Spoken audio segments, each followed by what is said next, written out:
Hi everybody.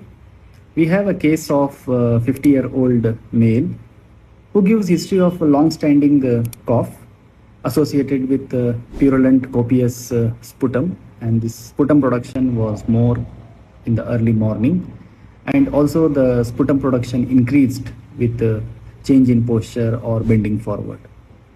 On asking his past history, he gives a history of childhood pneumonia, and followed by which he developed on and off cough as well as recurrent respiratory tract infections. And in the recent past, in last 1 year, he had 1 or 2 similar exacerbations which required antibiotic therapy, and 1 to 2 episodes of minimal hemoptysis was also there. In view of all these symptoms, he was started on inhaled bronchodilator, but he did not show any significant improvement. When he presented to the emergency department, he was having mild tachypnea with a saturation of 94% at room air. On auscultation, there was coarse crepitations in bilateral lower aspect, that is in the infrascapular and infraaxillary area. And on general examination, it was found that he had clubbing in his fingers.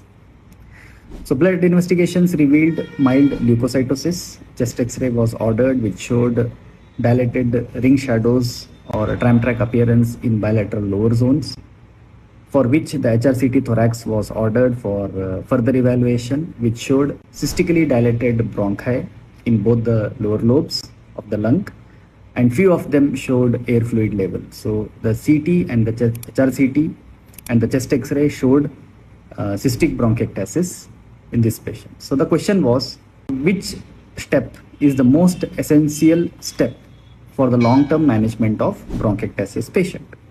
So according to the BTS and the ERS bronchiectatic guidelines, if you see, the important or the cornerstone step in the management of bronchiectasis is airway clearance technique. So any patient who has mild to severe bronchiectasis should be taught airway clearance technique in the form of chest physiotherapy, postural drainage, or using of PEP devices, or breathing exercises. Because if you ask the patient to clear the airways, it will break the vicious cycle of bronchiectasis and thereby reducing the frequent exacerbation as well as the destruction of the lung, and the quality of life will also improve.